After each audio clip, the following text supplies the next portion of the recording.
What is happening, everybody? Welcome to Off the Rails, a recovery podcast dedicated to ending the stigma of addiction through open discussion on all things recovery related.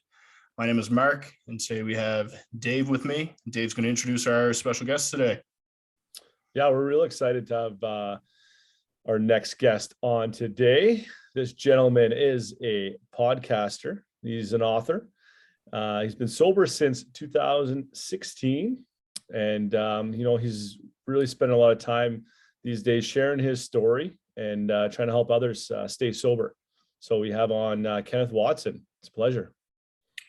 Thank you very much, Mark and Dave, Off the Rails Recovery Podcast.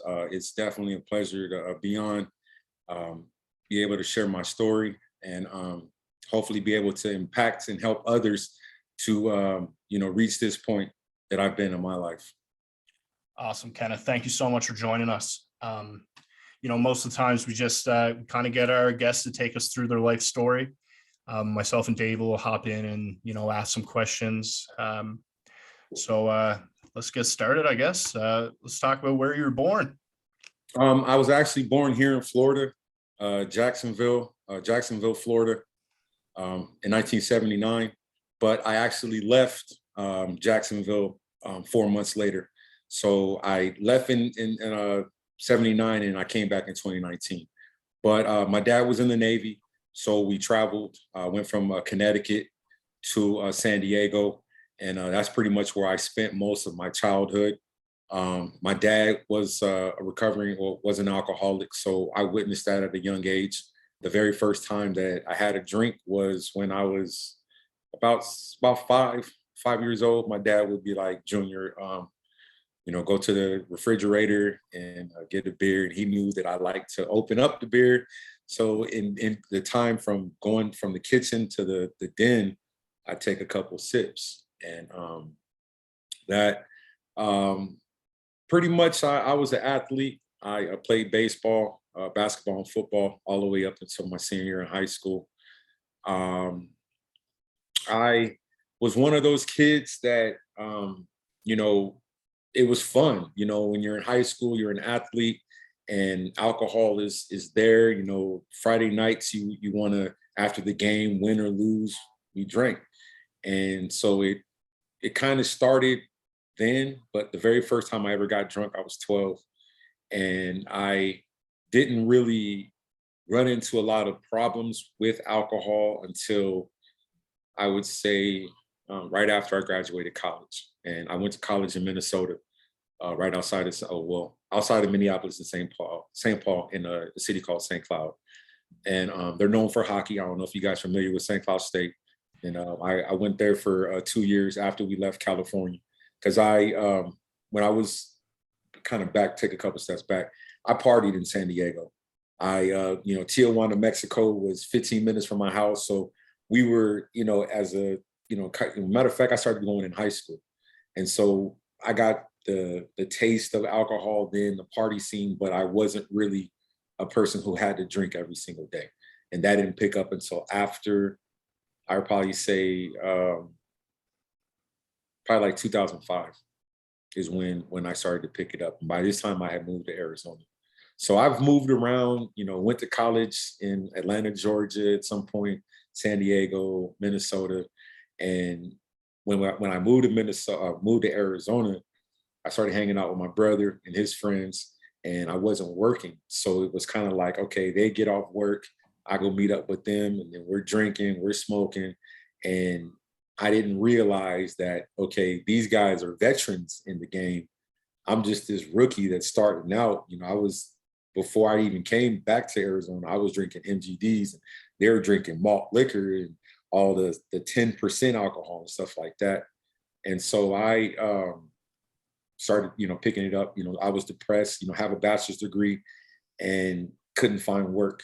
And so it was kind of one of those things where I started to, take jobs, just like, the average, citizen, just take jobs, even if you have a degree, no matter the pay.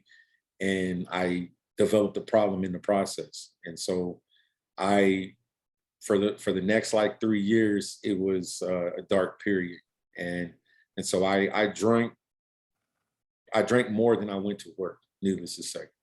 And so, of course, if you don't want to, show up to work, guess what happens? You lose your job. So that's what ended up happening. So in between that period of the heavy drinking, I probably had about 20 to 25 jobs just within a 2-year span, if not more than that, because I just didn't want to go to work. I would prefer to drink or would leave work, whatever it was. And my first brush with the law was 2008, right before I left Arizona. I got intoxicated. I was engaged, and the person I was with, she said she didn't want to be with me. So I had to go to work. Instead of working that day, I chose to drink and was kind of just MIA for the rest of the day. And ended up going home. We got into a big argument, and let's just say I destroyed property, and they ended up taking me to jail. So in the process, because I left work that Friday, I ended up losing that job, and that's where everything kind of went on the downward spiral. I was homeless in 2008. This is September 2008.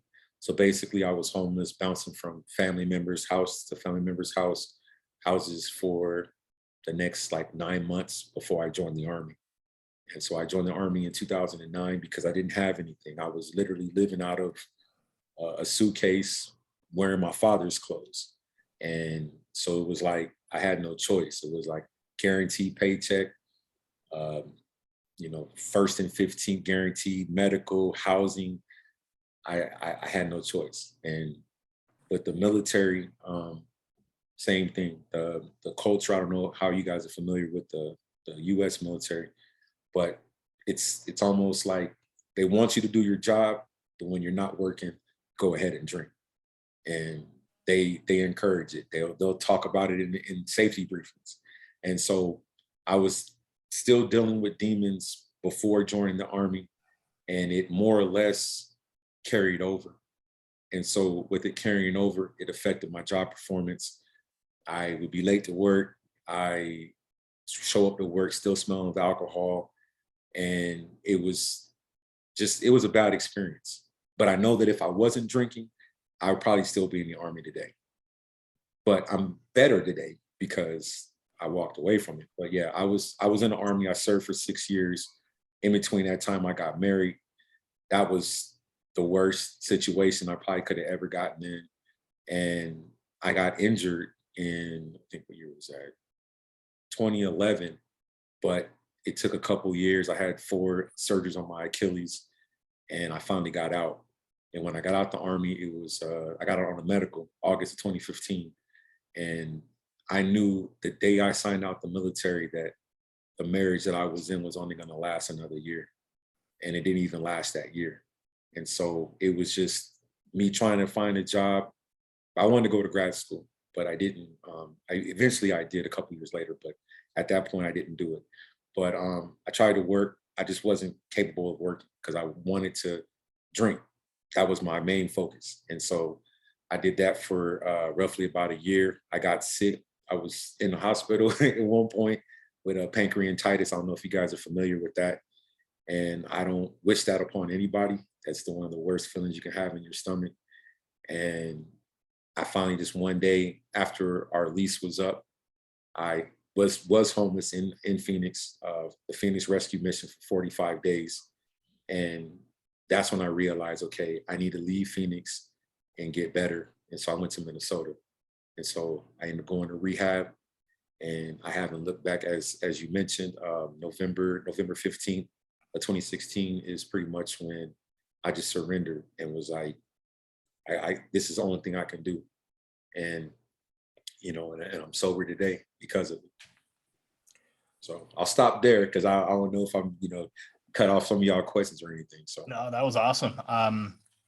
I had a question. Just, you made that choice to go to Minnesota and get, go to rehab. So you recognize, the drinking was an issue.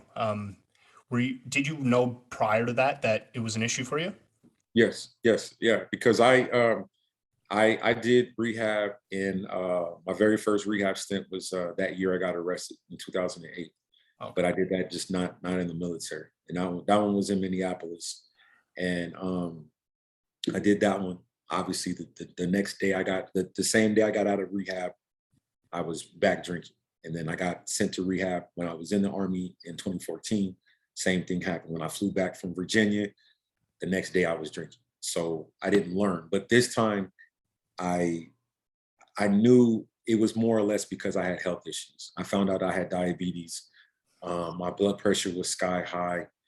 The doctors were telling me that my life expectancy might not be if I continue on the road that I was drinking, because I was drinking from sun up to sundown. So I knew I had a problem, but I was just more or less in denial. Regardless of how many scars I have on my body, it didn't matter. I still continued to drink. And it was just because I'll be totally honest, like I drunk all the way up until a couple hours before I went to rehab. Like at first they weren't even gonna let me in because they told me, they were like, you can't have any alcohol in your system when you walk in these doors. And so I walked in and I pretty much blew as if like, like I literally, you know, like I had to be there, I think about 8 o'clock in the morning.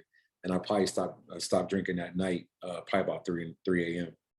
So they had me on the 48-hour watch to make sure I don't go through no major withdrawals. And once I made it through that time, you know, I was in with the system with everybody else. But I knew I had a problem years ago, but it was just more or less the denial. I didn't want to address the issues, the pain that I was going through. And so, and even like I said, the other rehab experiences, I didn't really learn anything from it because obviously I still went out and drank. But this time I was just like, I don't want to live this life anymore. I don't want to be homeless. And when I say the day that I got out of rehab, I had the keys to my apartment. My car was delivered from Phoenix. I had it shipped, and my furniture was shipped because I took everything from my ex-wife. Like I left her with nothing. So all this stuff was delivered to me, like literally the weekend I got out of rehab. It was delivered from Arizona. So I just knew then that it was the journey that I'm about to go on is going to be different from anything else I've ever done. And so I was like, why not take the chance?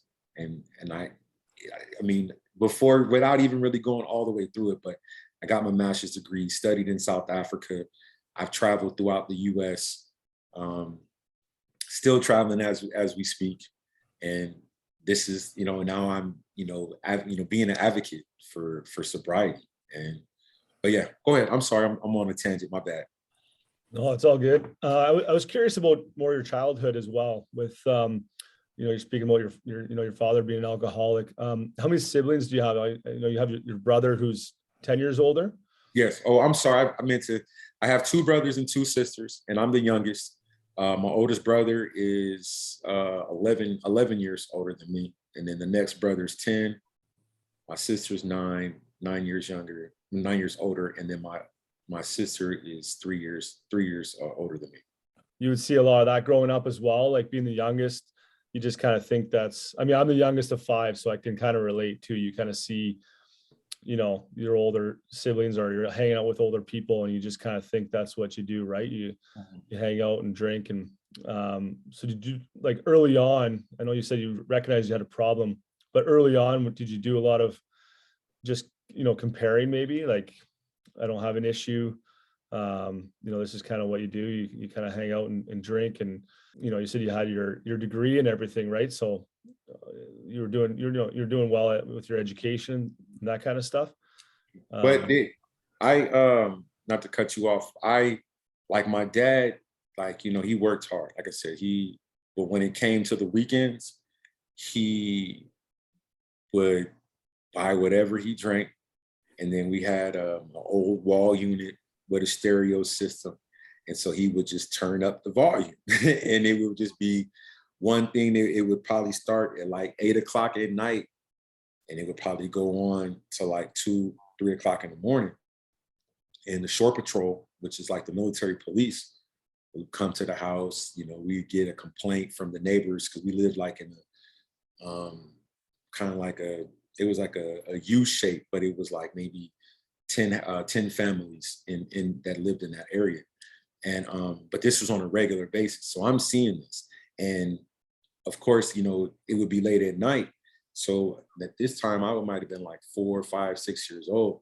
And so I'm sitting at the top of the stairs and I'm listening to my mom telling him that he needs to stop drinking.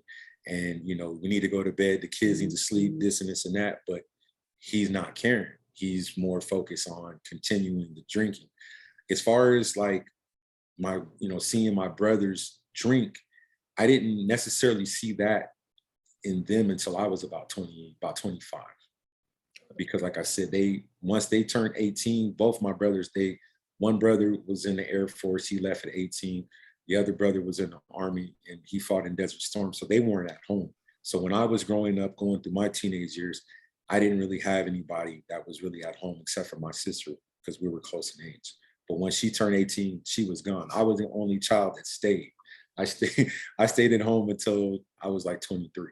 So, but again, I didn't witness like the alcohol abuse as an adult until I moved to Phoenix. And then that's when I was, because I wasn't even then, like I used to work in radio in Minnesota, and I partied. I was in clubs, all the popular celebrities that was, back then, but I didn't drink like that because I lived like 45 minutes from the radio station. So I knew that I couldn't drink. So it was like, nah, I couldn't. So I didn't really pick it up until I was sitting here depressed because I couldn't find it. How's your family dynamic now that you're, in recovery? They love it. Yeah. They love it because when I call them, I'm not calling them in the middle of the night. I'm calling them during the daytime. And so they have definitely seen a dramatic change in my life over the last 5 years and 5 months.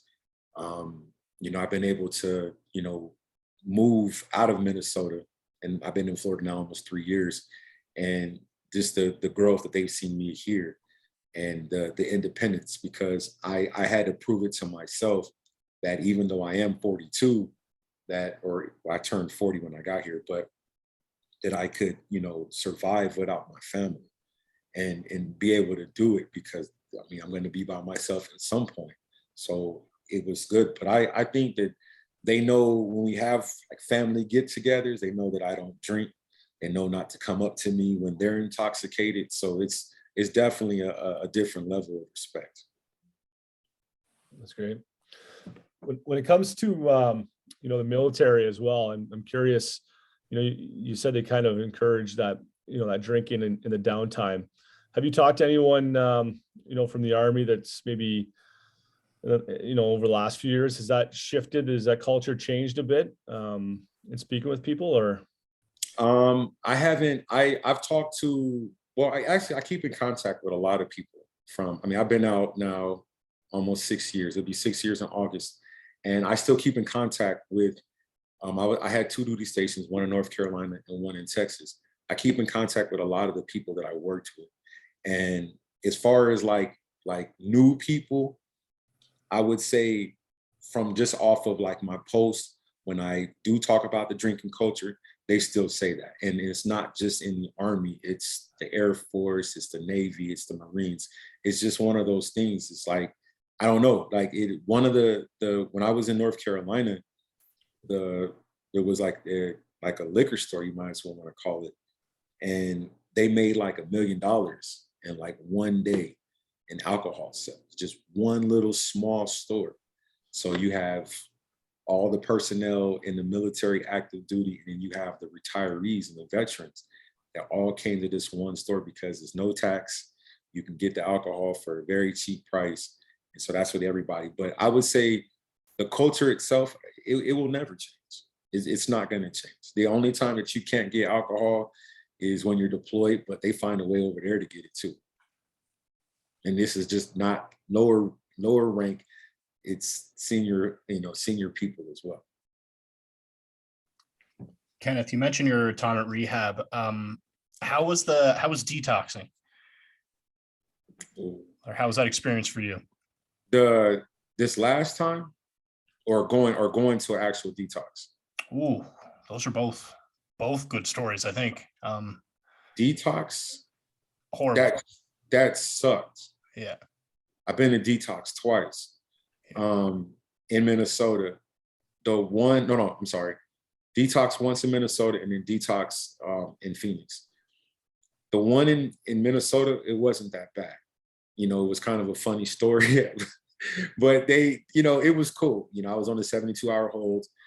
But when I went to the one in Phoenix, like that one, that one wasn't mandatory. It was voluntary. And there were people, like they had everybody just in like this open bay. And there were people that were running around like laps in the detox. But everybody's supposed to be sleeping. And so I was like, all right, well, I don't think I'm gonna be able to sleep this night.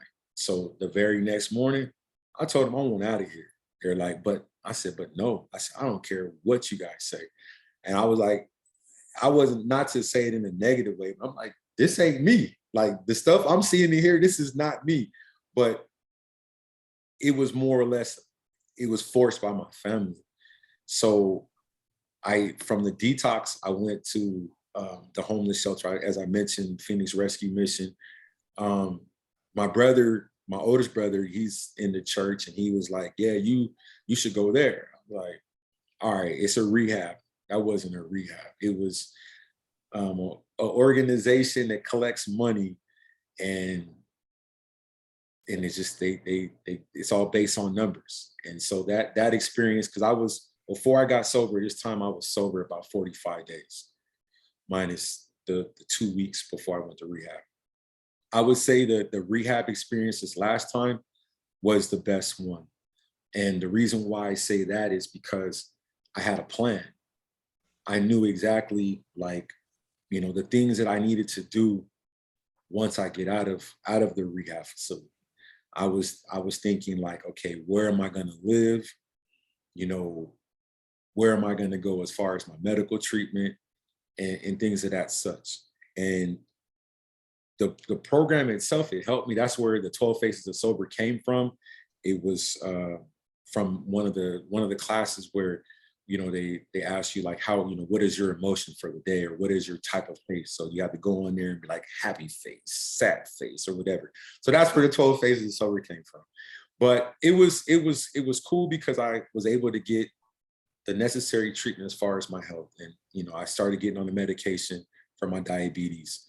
I didn't have to take insulin, but I had to take that. And then once over time, my blood pressure went down. And I guess for me, is it because I'd already been to rehab, it was more or less like, I know that side of it, but I don't know the side of like having a plan and trying to execute it. And so it was like, okay, I'm processing what's going on in these classes. I'm volunteering. I'm, going to the AA meetings and all that stuff. But I knew that I don't want to ever come back here. I've already been through rehabs before. So it was like, I've learned. And I felt at that point, because I was kind of going through the beginning stages of my divorce. So it was like, the further I'm away from her and the longer I'm going to be sober. And so I've been sober ever since. And I wouldn't trade it for the world. I recommend it if you have the resources, if you have the money. I was just speaking to someone yesterday on Facebook, and I was telling him, he was like, I really want to go to rehab, but I don't have the money. I said, there's other options out there, but you have to seek it. I was like, you let me know what city you're in, I'll try to research it. And I know some people out in California. So I'll probably be, once I get done with you guys, I'll probably reach out to a few people and see if I can help them out. But I guess it's just, for when I was 26, 27 going to rehab, obviously I knew that going that first time, it was forced, family. This last time I went was all me. It was my heart. It was like, okay, I want to party one last time. So I did that. My nephew, he took care of me. But then once I walked into those doors, I told him, I said, you ain't gonna see me drunk ever again. And I haven't. So I guess it's just learning, learning from those mistakes of previous rehabs and previous detoxes, and took it serious. And it was like, I wanted to make the change. And as I mentioned, like people in the rehab were like, was like, nah, this can't be true. Like I literally applied for grad school to get my master's degree on a Tuesday, got accepted that Thursday. And then once, like I said, I got out, started grad school like 2 weeks later. And so it was just like, I knew that I always wanted to have my master's degree. And so it was like, now the opportunity is there. And so now I'm just loving life, right? Writing books, and that's it.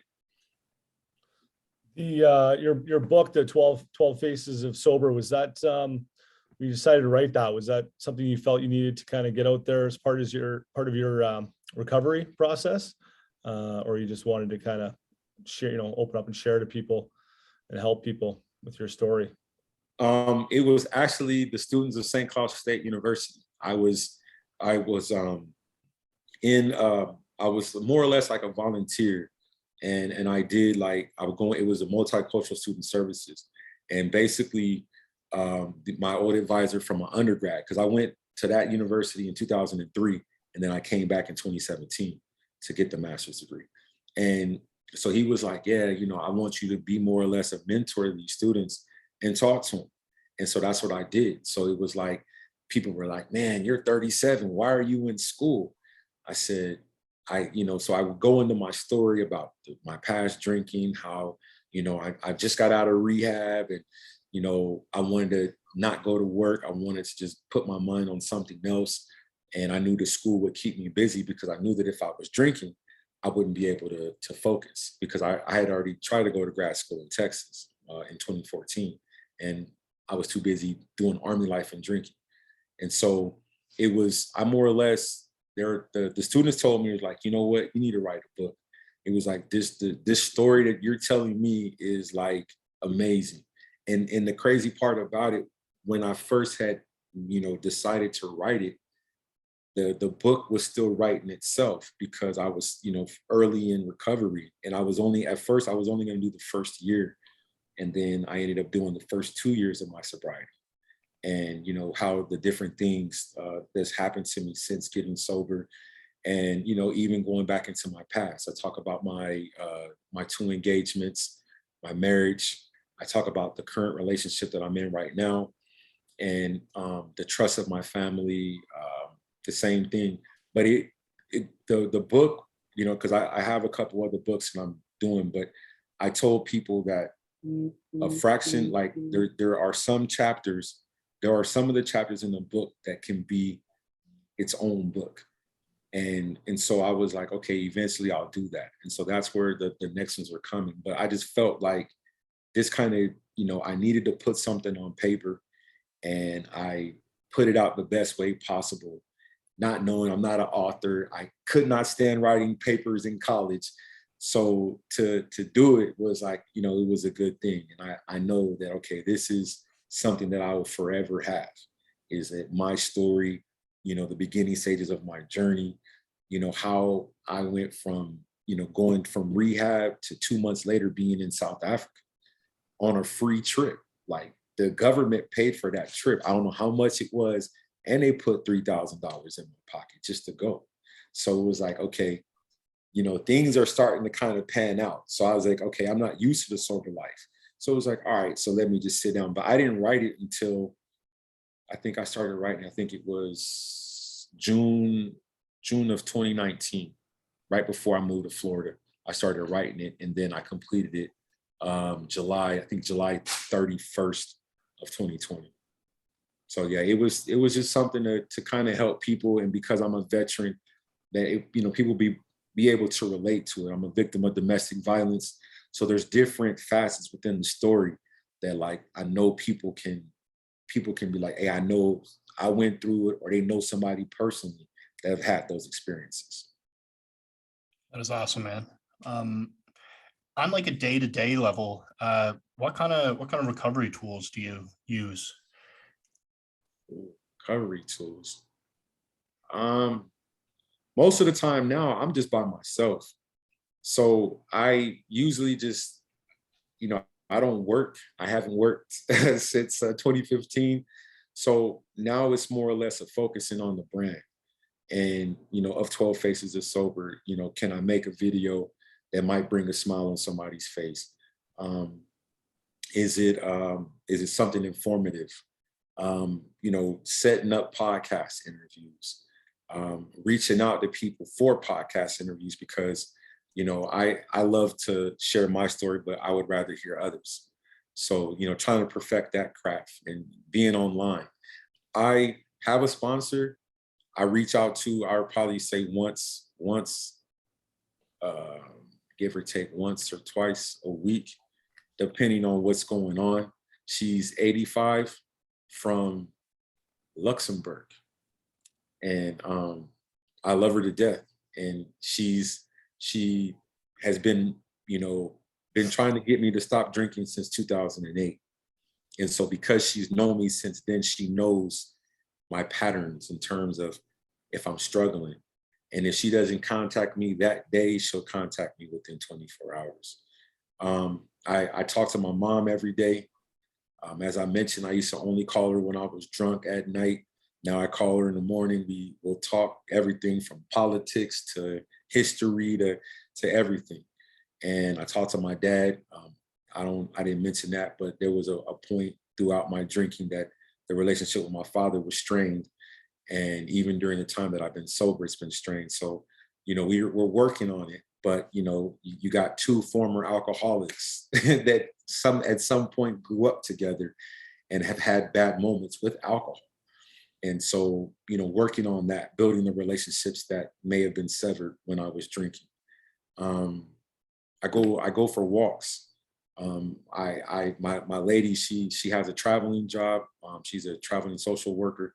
So we try to get to somebody's lake, somebody's park, somebody's trail to get out there and, do some breathing and, just talk about the day. And that's it. I'm pretty simple. Like I don't really do much because I know that if I get back into my old ways, it's going to lead me back down the wrong path. So when I go to restaurants, I don't sit by no bars. I don't do any of that. But it's, I don't necessarily, and I want to be clear, like I don't necessarily follow a model in terms of like AA. I'm not against it. I've been to AA, but I just figured like I've gone, my recovery process has been like a remix to a song where you can only hear it if, if it's being produced by me. If not, then you won't know. But you have to see the process and making the videos, the pictures of the past to today, so I can remind myself, but let others know like, okay, you can make it through this. And I'm living proof. And I'm still early in sobriety. And I want to make it to be 10 and 15 and 20 years. Because I'm not trying to go back to anything I was doing as far as my drinking. I was talking to Mark actually before he jumped on, and we're just discussing that because, different, some people really like meetings, going to AA meetings or NA. Have you found, because I know personally I've found, doing the podcast and listening to people's stories, you said you like hearing people, you'll share your story, but you like hearing it. Have you found that super beneficial in the process as well? Most definitely, because even with the interviews, because the stories are like so compelling. And like one person that I had on my podcast, she didn't even have the drinking problem. It was her dad. And she just realized that, she wants to navigate through the sober community, but she felt like she's not doing justice if she's still drinking. So now she stopped drinking. And I was just like, wow, that's amazing. And to hear the similarities, there are a lot of similar stories. You have a rough childhood, you witnessed a parents drinking, you partied in, at a certain point in your life, and it became, or you got depressed, somebody died. I mean, I dealt with an abortion. That was another reason why I drank. And so to hear these, people say it, like one person I interviewed, she was a victim of domestic violence and she kept going back. It reminded me of when I was married and my ex-wife thought it was okay to put her hands on me. I'm a big guy, but I was also taught not to put my hands on a woman. But I knew I should have got out the situation. But because I was drinking, it kept me in the situation. Yeah, I agree. I find the podcast super helpful for my recovery, and I know the guys feel the same way. So Kenneth, what does the future hold for you, man? I have Where do I start? Well, to be honest, I have a children's book that I wrote. I have a publishing company that is actually people that lived in my apartment complex in St. Cloud, and they started a company up there, and they were, really nice and polite whenever we came in passing. So ever since I left, they've been following me on Facebook, and they bought a copy of the book, and so they want to do business. So I have a children's book about me playing baseball in San Diego as a kid, and then I'm also going into more detail with my book, my Army career, more or less the day-to-day, because like I said, in 12 Phases of Sober, I kind of just touched on like certain moments. So I'm gonna talk about that. And between that, I would love, because both my degrees is in communications, but I would love to do some public speaking and continue to grow within the sober community, and try to meet and touch as many, I'm sorry, take that back, meet as many people as I can and touch as many lives as possible. And just, I don't know, just, travel more. Right now I'm house hunting. We thought we were gonna have a house done already, but we had to, had a little change of plans. So hopefully within the next 6 months or so, I'd have a house, married. And potentially, depending on how the next 2 books go, this might be a thing as far as writing books, because I have a whole lot more stories to tell. And, radio is definitely, my radio years is definitely interesting, but I don't know. I just, of course, want to start a family. I haven't had that luxury yet. And I have a right woman that's, that I want to start a family with. So definitely that. And just, get a chance to, be on good podcasts like this, talking to good people. That's all I really want to do. Like I said, I'm retired, don't plan on going back to work. So I would love to spend my days just talking about sobriety. That is awesome, man. Dave, do we have any more questions for Kenneth? No, I just, sounds like you got a bright future coming up here for yourself, and excited to see where that goes for sure. And, hope we can stay in touch and help each other out with the podcast. And yeah, I would love for you guys both to, I would love to interview both you guys individually and hear you guys' story. That would be just as awesome. So, hey, absolutely, definitely will be reaching out to you guys. Yeah, that'd be perfect. All right, Kenneth, thank you so much for joining us today. We really enjoyed hearing your story, and thank you for all that you do for our community.